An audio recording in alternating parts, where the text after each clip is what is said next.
নদীর বুকে নৌকা চলে এটা দেখেছি, কখনো মাথায় আসে না যে নৌকাগুলো ডাঙা থেকে নাবায় তো নাবায় কী করে, এই যে বাঁশের সিঁড়ি করা আছে এখান দিয়ে নাবায়।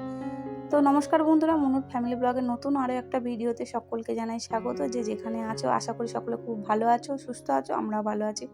সকাল বাজে এখন 10টার মতো, কিন্তু ওয়েদারটা এতটাই তীব্র গরম, এতটাই চড়া রোদ, মনে হচ্ছে না তো সকাল 10টা, মনে হয় দুপুরের দিকে থেকে। তো যাই হোক, তো চলো আজকে মা আমি সৌমেন তিনজনে যাচ্ছি মনের জ্বালা দুঃখ কষ্ট যন্ত্রণা ভগবানের চরণে দিতে। হ্যাঁ, কোথায় যাচ্ছি তোমরা ভিডিওটা শেষ অবধি দেখো, আশা করি ভিডিওটা তোমাদের সকলের ভালো লাগবে। আর মনের জ্বালা যন্ত্রণা কোথায় দিতে যাচ্ছি সেটাও জানবে। তো জীবনে অনেক কিছু পাইনি, অনেক কিছু পাওয়ার আশা আছে, ছোট বড় সকলের আশীর্বাদে হয়তো জীবনে না পাওয়াটাও তাড়াতাড়ি পেতে পারি যদি সকলের আশীর্বাদ ভালোবাসা থাকে।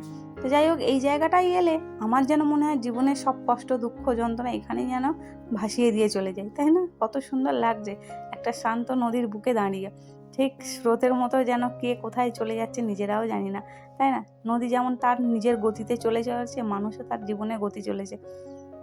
তো মনে হয় নদীকে, শান্ত নদীকে দেখে মনে হয় তুমি কত শান্ত, আর আমাদের জীবনটা যেন কত অশান্ত হয়ে আছে, তাই না?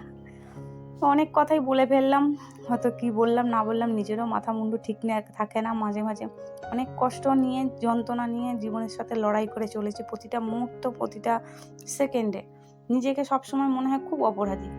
কারণ ভগবান সব দুঃখ কষ্ট সবাইকে দিয়েছে, কিন্তু আমার জীবনের কষ্টটা একটু হয়তো আলাদা। হয়তো অনেক মেয়েরই আছে কষ্ট, কিন্তু সেই কষ্ট আমারও আছে।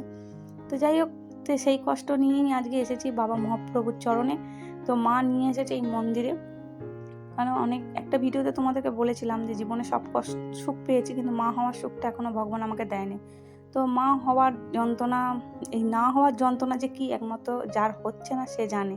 তো আমার মতো পৃথিবীতে অনেক মেয়েই আছে যারা এখনও মা হয়ে উঠতে পারেনি।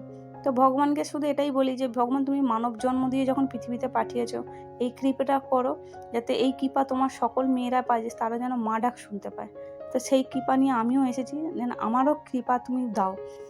তো আজকে মা এই মন্দিরে নিয়ে এসে ঠাকুরমশাইয়ের সাথে কথা হলো, উনি অনেক আশ্বাস অনেক দিয়েছে, অনেক চোখের জল দিলাম বাবার চরণে। জানি না বাবা কবে আমার কৃপা করবে, কবে মুখ তুলে তাকাবে।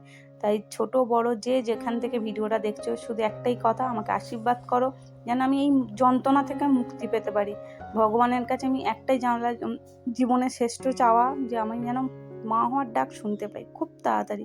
কারণ এই যন্ত্রণা সহ্য করার মতো ক্ষমতা আমার দিনকে দিন হারিয়ে ফেলছি, ধৈর্য হারিয়ে ফেলছি। শুধু বিশ্বাস ভগবান আছে, এই বিশ্বাসের জোরে হয়তো এখনো পর্যন্ত আমি হাসি মুখে সকলের সামনে দাঁড়াতে পারি, সকলের সামনে কথা বলতে পারি, মনের জোরটা আছে বলে, যে না ভগবান আছে। ভগবান না থাকলে হয়তো পৃথিবীতে এত কিছু হতো না।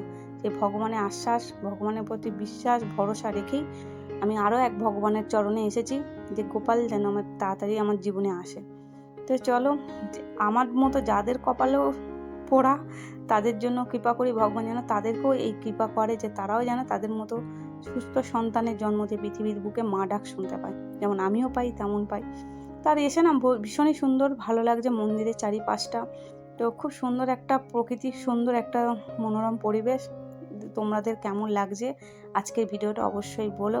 তো দেখি আবার নেক্সট বার যদি আসি নিশ্চয়ই তোমাদের সাথে ভিডিওটা শেয়ার করব। অনেক ডাক্তার বৈদ্য করে করে আমি ক্লান্ত, আমি আর পারছি না ধৈর্য নিজে নিজে। মনে হয় এর থেকে মরণ যন্ত্রণাটাই আমার কাছে সব থেকে ভালো।